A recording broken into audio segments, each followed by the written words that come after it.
Ok, entonces, a partir de la neuroeducación, nosotros vamos a ir entendiendo muchas cosas. A lo mejor parte de esto ya lo conocemos porque ya lo hemos visto, pero lo hemos visto por separado y lo vamos a ver ya como un complemento.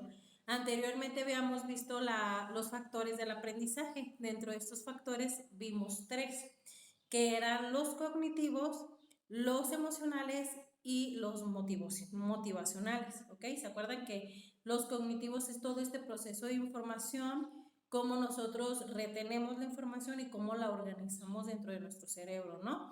Y los emocionales. Hemos estado comentando en varias clases, se han hecho los comentarios que el aprendizaje es emocional, sino es que casi 100% emocional, ¿ok? Entonces un niño con miedo pues no va a aprender, al igual que otro niño que tiene una seguridad o tiene una confianza ya en sí mismo. Entonces, ese es uno de los factores. Y el otro es el motivacional, ¿no? Que constantemente se les ha mencionado que hay que mantener a los alumnos motivados. Esto pues a través de nuestras actividades que sean divertidas, que sean dinámicas, a la vez repetitivas, pero esta repetición no sí tiene que ser tal cual, sino que buscar la estrategia donde si vamos a ver las tablas de multiplicar las vamos a ver de diferente forma, pero a la vez estamos repitiendo. Entonces esto va llamando la atención a nuestros alumnos, ¿no? Y los va a mantener motivados, que es algo, es un trabajo muy duro, porque de repente creemos que pues nada más es ir a dar la clase y que el alumno pues adquiere este conocimiento y pues luego lo traslade a un examen, básicamente, y listo. Pero no, o sea, hay otras habilidades que tenemos que potenciar en ellos. Entonces, estos tres factores que hemos visto, que llegamos a ver por separado, porque hasta en la clase que se trató de eso, hicimos una lectura, se hizo un mapa mental, se me hace, y al final se complementó uno. Creo que al final ustedes tenían que hacer uno individual. Entonces, esa información toda la tienen adentro de Classroom y hoy vamos a ver como estos tres factores ya englobados en lo que es la neuroeducación. Y ya de aquí, partiendo de este tema, nos vamos a trasladar a todo esto de la planeación DUA, ¿ok? Ya cómo elaborarla, trabajar como más a fondo de esta planeación que pues hoy en día se está utilizando y se está llevando a cabo en muchas instituciones. Entonces, vamos a trabajar con esto y la siguiente semana, chicas, tenemos examen. Entonces ya en la semana les voy a informar cómo será el proceso de examen. Si tengan que hacer un video, una exposición, algo así parecido, es como se va a evaluar, ¿ok? Entonces, déjenme poner la presentación. Bueno, antes de esto, ustedes ¿ya han escuchado de la neuroeducación o qué han escuchado de esta? ¿Tienen alguna idea de lo que se trata?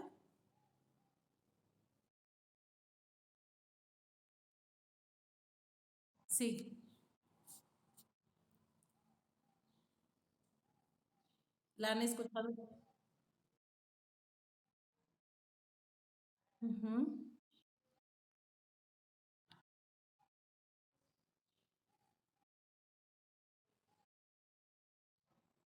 Mm, Como neurolingüística, es como más neurolingüística. Ajá. Ujú, sí. Sí, es como la neurolingüística es así como hacer afirmaciones, concretar muy bien tus pensamientos con lo que dices y con lo que haces, pero sí va muy de la mano porque lleva mucho estudio de lo que es el manejo del cerebro y toda esta metacognición que nosotros desarrollamos. Pero sí, ahí va como un poquito de la mano. Dani, ¿tú quieres comentar algo?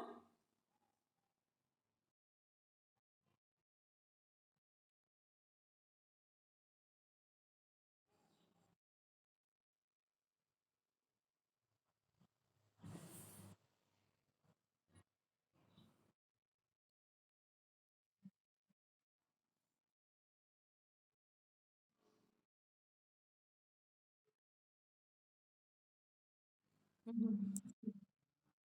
Así es, sí, es algo así muy similar.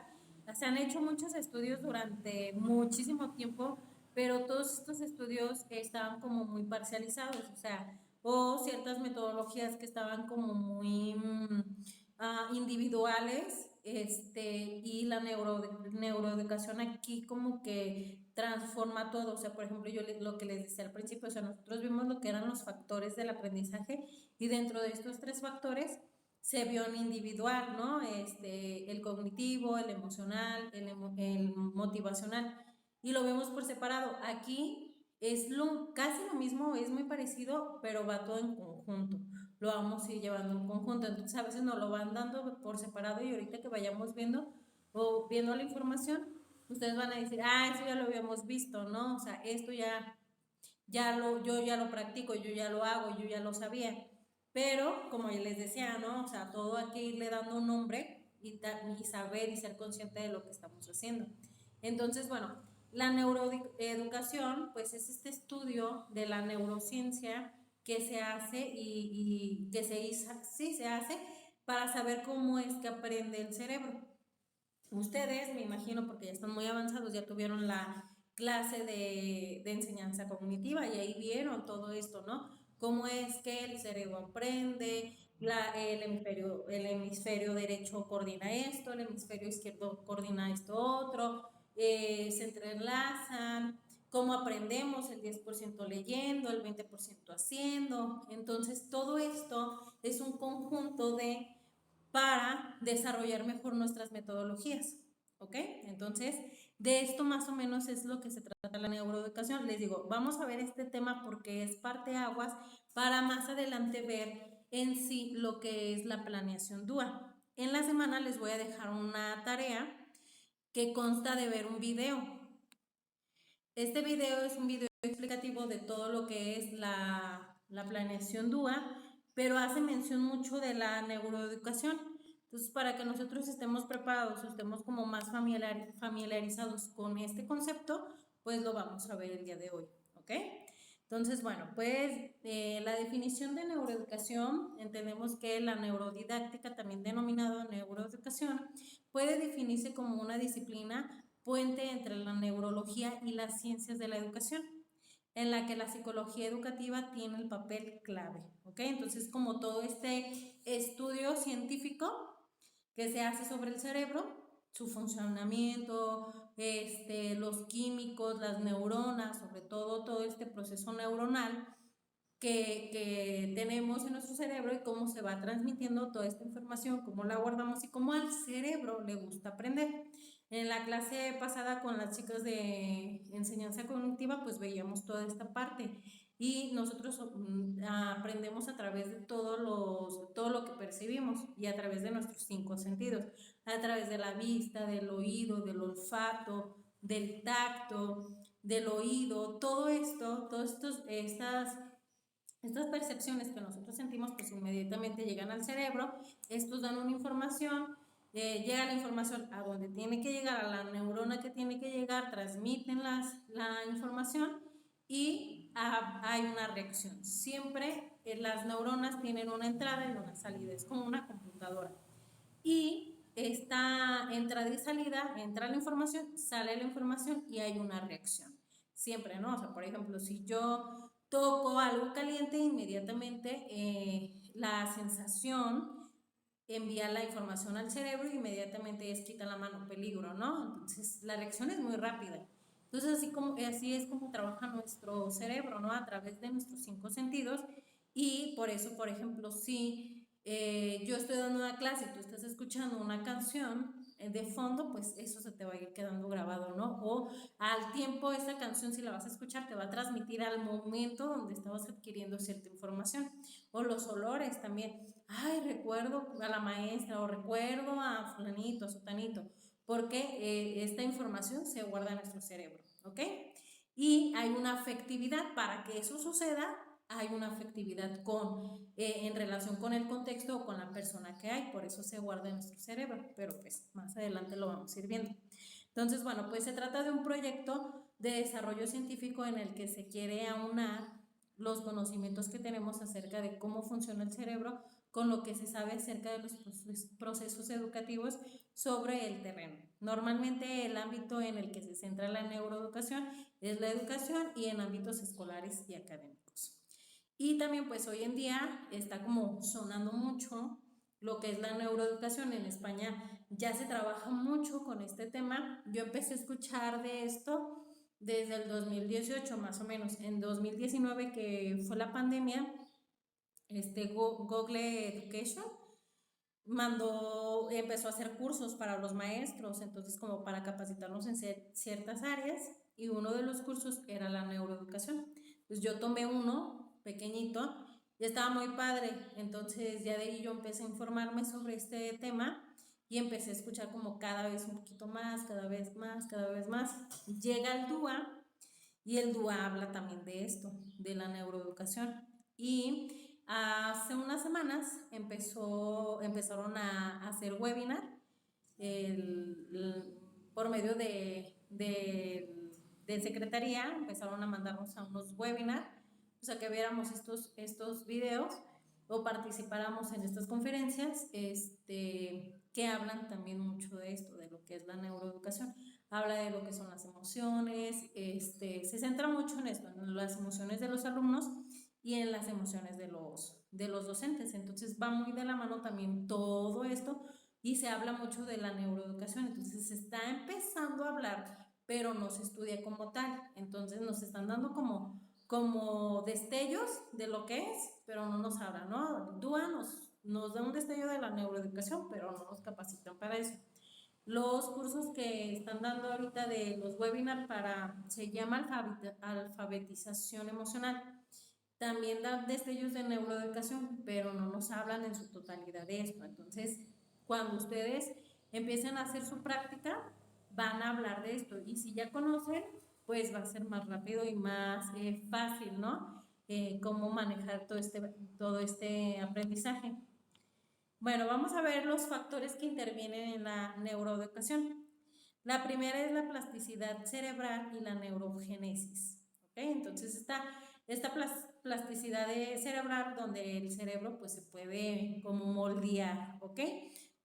Entonces la definición nos dice que la plasticidad cerebral ha sido uno de los descubrimientos más relevantes del campo de la neurociencia. El cerebro es plástico, es decir, tiene una gran capacidad de adaptación durante toda la vida. Además es capaz de crear constantemente nuevas neuronas y conexiones entre ellas si se les provee la estimulación adecuada. Normalmente, nosotros sabemos que cuando estamos pequeñitos, desde bebecitos, las neuronas pues están en actividad constante, por eso es tan fácil aprender a un niño, ¿no? Que enseñar a un niño, ¿no? Que un niño aprenda a escribir, a hablar, que sepa transmitir alguna comunicación con la madre sin que se hable, ¿no? O sea, enseñas o hay algo ahí mágico que sucede que se pueden comunicar, ¿no? Y de repente te sorprendes porque hay niños que están como muy estimulados, pero es eso, o sea, sus neuronas están pues súper nuevas, hay mucha actividad cerebral y por ello pues es más fácil de que aprendan y son aprendizajes realmente significativos los que tienen desde pequeños. Si un niño desde pequeño aprende a hablar inglés, pues se queda para toda la vida. O sea, son cosas que no se las va a olvidar porque sus neuronas están 100% nuevas. Mediante nosotros vamos creciendo, pues las neuronas se pueden conservar porque tienen larga vida, pero también se pueden morir, ¿no? No es tan fácil que se regeneren o que se reproduzcan. Aquí bien dice, necesita una estimulación adecuada. Entonces, si yo estoy en constante movimiento, si yo, por ejemplo, no me drogo, no tomo alcohol, no me desvelo, pues eso va a prevenir pues, que mueran mis neuronas, pero voy a desarrollar ciertas habilidades también al hacer ciertas acciones, por ejemplo, practicar algún deporte, hacer como crucigramas, cosas que me estén haciendo trabajar de cierta manera mi cerebro, también descansando, es una de las formas que yo voy a estimular también mi cerebro, ¿no? Entonces, no se reproducen así súper fácil, o sea, hay que hacer ciertas cosas para que esto suceda, ¿no? Entonces, Es moldeable, nuestro cerebro es moldeable y cómo lo podemos ir moldeando a través de la repetición también. Entonces, a través de la repetición, pues sí, obviamente al principio algo que es nuevo para nosotros no nos va a salir 100% bien, pero mediante lo vayamos repitiendo, lo vayamos mejorando cada vez, pues va a salir mejor, ¿ok? Las neuronas, de esta forma también ya hemos hablado un poquito. Las neuronas espejo son un grupo de células cerebrales que se activan tanto cuando realizamos una acción como cuando observamos a alguien realizarla. Y no solo ocurre con acciones, sino también con las expresiones emocionales. Por ello se cree que son la base de la empatía y de la adquisición del lenguaje. Los conocimientos sobre las neuronas espejo son muy importantes para la neuroeducación y la neurodidáctica. Aquí, por ejemplo, yo les había dicho, no, bueno, no me acuerdo si a ustedes les había comentado, pero si un maestro es ordenado, si un maestro es como revoltoso, muy sociable, estas neuronas espejo las va a transmitir a su grupo. Entonces el grupo va a adquirir ciertas como aspectos personales tuyos, el mismo grupo lo va a adquirir. O sea, si tú eres ordenado, de cierta manera el grupo va a empezar a ser ordenado. Si tú eres muy desordenado y muy sociable, pues el grupo va a desarrollar estos aspectos. Entonces, son muy importantes las neuronas espejos, tanto con nosotros, con nuestros alumnos, como también si tienes hijos, ¿no? Entonces, hay emociones que se aprenden. Por ejemplo, si una persona ansiosa, no sé, vive, siempre sufriendo por el dinero, siempre deprimiéndose por el dinero.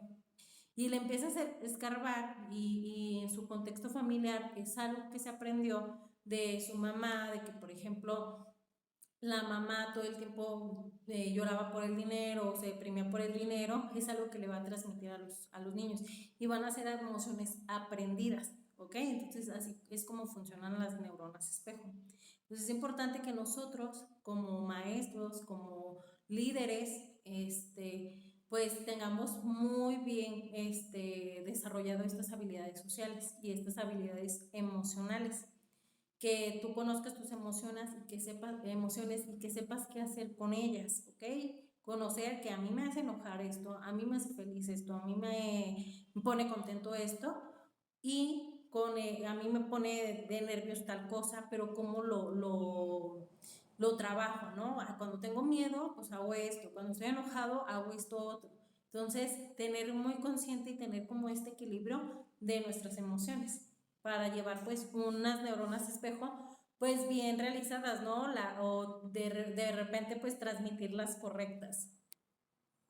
Emociones y aprendizaje, que va muy de la mano. Las emociones interactúan con los procesos cognitivos, por ello una parte clave de la neuroeducación se refiere a manejar las emociones para que no solo interfiera, sino que beneficien en el proceso de aprendizaje. Se pretende enseñar a los niños a ser conscientes de sus sentimientos y tomar el control de estos y de su conducta. Es importante que aprendan a reconocer cuando están enfadados, tristes y poder manejar estas emociones. Además, un alto nivel de estrés dificulta el aprendizaje. Por ello es importante crear un buen clima de aprendizaje sin estrés y enseñarles a manejar la ansiedad. ¿Ok? Pero no solo gestionar las emociones negativas nos ayuda a mejorar nuestro rendimiento académico, sino que se sabe también que el aprendizaje de material que evoque emociones se aprenderá mejor y será más permanente. Esto se le llama un aprendizaje significativo. Entonces, por ejemplo, si yo hago una feria de ciencia, ¿no?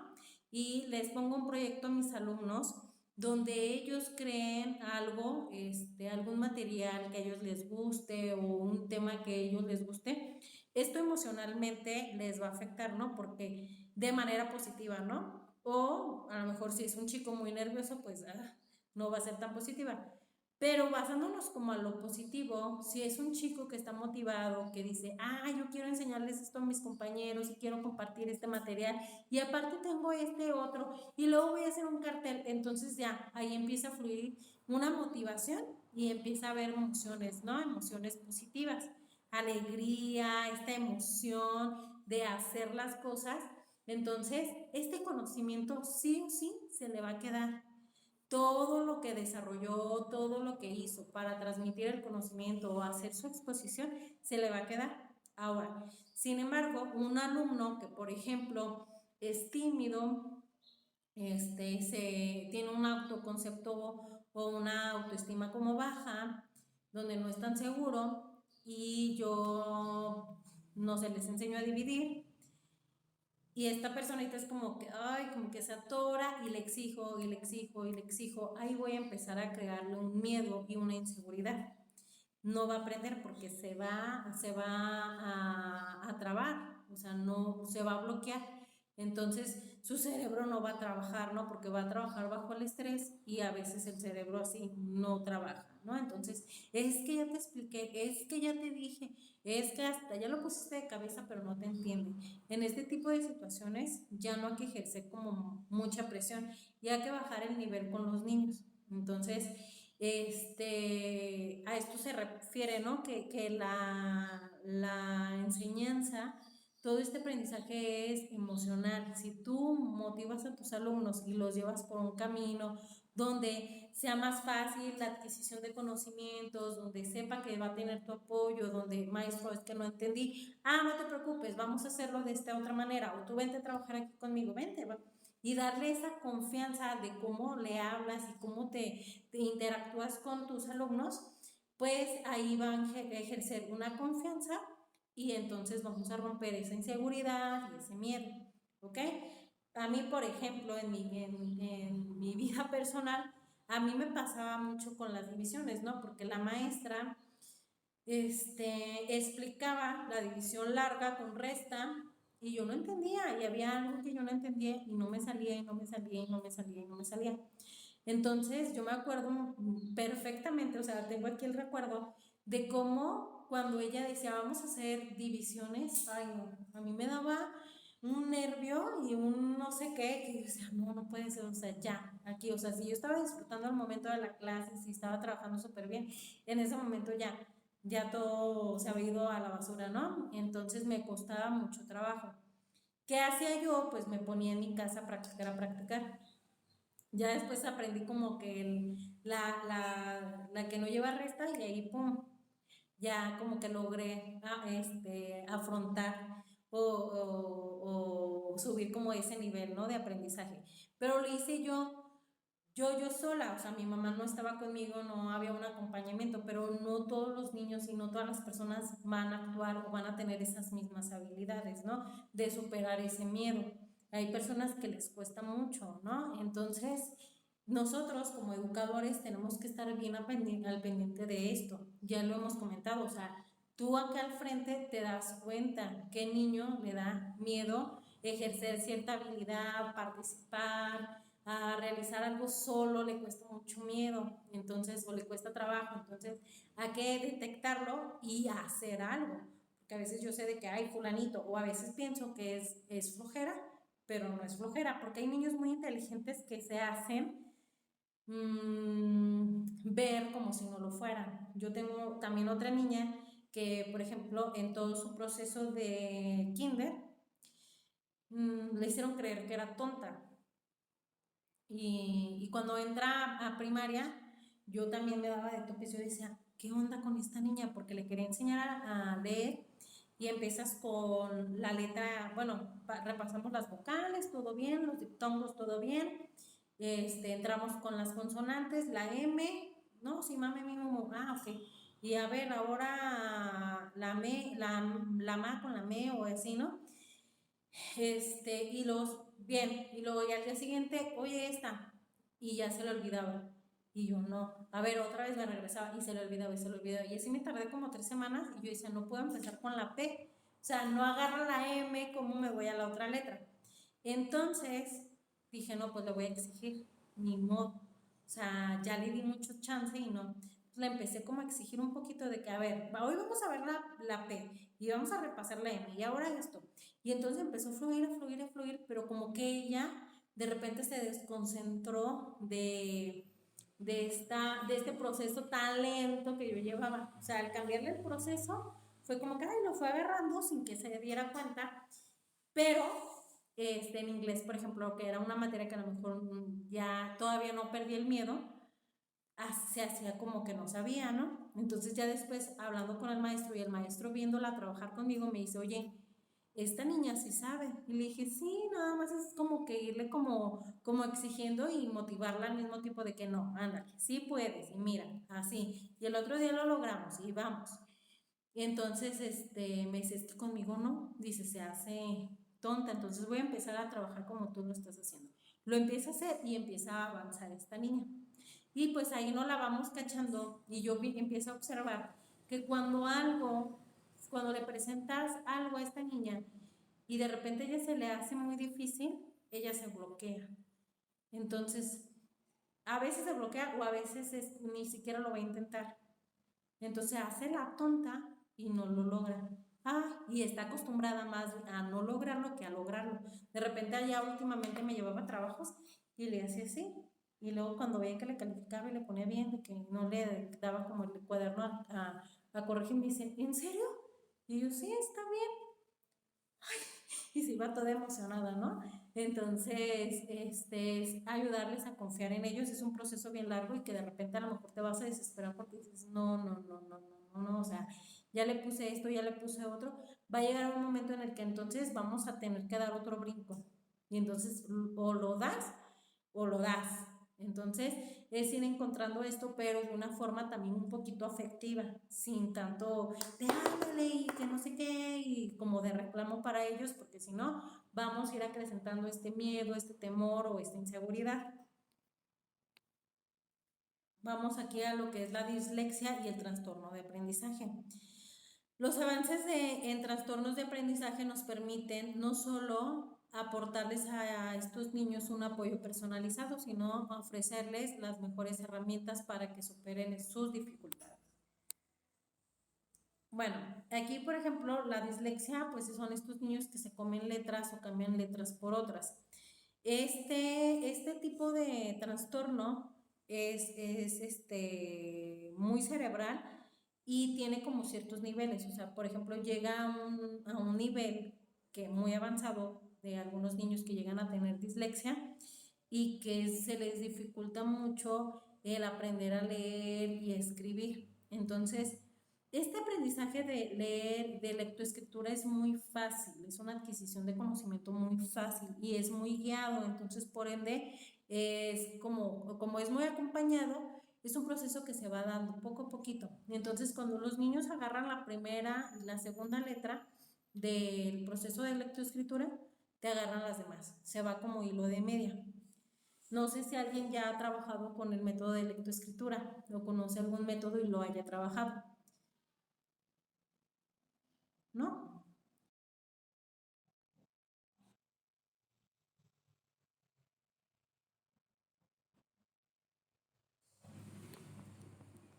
Ok, bueno, pues la metodología es muy fácil. Entonces es un proceso que se les da, es muy, muy fácil. O sea, casi nadie de los niños pues se atora, ¿no? Y el que se atora, como que pues hay ciertas estrategias que hacen que pues sacarlos como del bache. Entonces, cuando sucede con ciertos niños que hay algo que de repente no lo saca del bache, no lo saca del bache, ahí tenemos un trastorno de dislexia. Entonces, estos niños a lo mejor tienen que aprender de otra forma, a lo mejor no viendo tanto las letras, sino con un material como más didáctico, donde ellos pudieran aprender. Hay niveles más bajos, como el que simplemente se quitan una letra, no sé, son medios torpes en ciertas cuestiones de movimientos, entonces hay que estar atentos, no nada más cambian la letra porque sí, sino que hay una razón en su escritura o al momento de ellos escribir las palabras.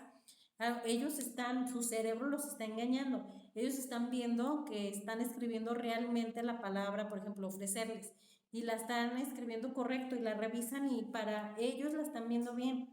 Pero después, tiempo, en segundos, ya identifican que no pusieron la E o que pusieron primero la E y después la C. Entonces, estos trastornos hay que tenerlos bien identificados. Entonces, aquí tenemos que infundar mucho el respeto, ¿no? De que todos nos podemos equivocar, yo como docente también me puedo equivocar y no pasa nada, porque tú como maestro también lo puedes tener. Entonces, sobre todo, tener identificado estos puntos y sí, mencionarles mucho a los niños todo esto del respeto para que no sea un limitante dentro del aprendizaje. Bueno, vamos con el siguiente. Tanto la experiencia como la genética nos influyen. Aquí es un tema muy grande porque mucho tiempo se creyó que pues todo lo que influye en nosotros o nuestra forma de ser y de comportamiento incluía solamente la genética. Después hubo como varios estudios donde decían, no, es que la crianza también tiene mucho que ver. Y ahí pues en la onda psicológica y científica hubo ciertas contradicciones entre ellos, pero hoy en día se sabe que tiene que ver la genética y la crianza al mismo tiempo, ¿ok? Entonces, si hay cosas que genéticamente vamos a tener, sí porque sí, y otras van a influir mucho la crianza, ¿no? O a pesar de que tenga tal genética, yo voy a ser diferente. Y es por esto que, por ejemplo, cuando tenemos hermanos, a veces hacemos las mismas cosas, ¿no? O nos gustan las mismas cosas, de repente, ¿no? Pues ahí ya coinciden ciertos aspectos, pero puede ser que somos 3, 4 hermanos, cada uno es totalmente diferente. Y pueden recibir la misma educación y tenemos la misma mamá y nos ponían las mismas reglas, pero mi hermano el más grande es así, así, así, así, así, ¿no? O mi mamá nos educó de tal forma que fuéramos tan ordenados, pero yo soy súper ordenada y mi hermano es totalmente desordenado. Entonces, todo esto tiene que ver también con la genética y parte de la crianza que tenemos. Entonces, bueno, pues este punto nos dice desde casi los inicios de la psicología ha habido un debate muy fuerte acerca de si lo que somos se debe a nuestra experiencia o a nuestra genética. Hoy, la mayoría de los expertos coinciden que en ambas cosas son fundamentales para nuestro desarrollo. La genética va a sentar las bases de nuestras habilidades y capacidades, pero la experiencia va a actuar sobre ello. Los niños pueden que tengan una serie de capacidades más o menos instauradas, que se les dé mejor una cosa que otra, pero esto es algo que siempre se puede entrenar y modificar. Otros campos de investigación se aplican a la educación son el entrenamiento de razonamiento y mejora de la memoria de trabajo, la consolidación de la memoria, recuperación y recuerdos y tratamientos de problemas de aprendizaje, ¿ok? Entonces, aquí nuestra personalidad, aspectos, actitudes, muchas cosas que nosotros tenemos como personas únicas, pues va a influir tanto la genética como el tipo de crianza, ¿no? Entonces es algo que también tenemos que tener en cuenta con nuestros alumnos, que esto va a influir. De hecho, hay ciertos experimentos que pues hicieron que se comprobara esto. Uno de los más famosos es de unos gemelitos que les hacen la circuncisión, no sé si han escuchado esta como historia. Son dos niños, son gemelos, los papás los llevan a que les hagan la circuncisión. No se ha acabado el tiempo, ¿verdad? Sí. Los llevan a que les hagan la circuncisión, pero a uno de estos niños, es real, el caso es real, se equivocan y le terminan cortando el miembro. Entonces, al darles la noticia a los papás, pues obviamente no en shock, o sea, ¿qué vamos a hacer? O sea, ¿qué solución me das?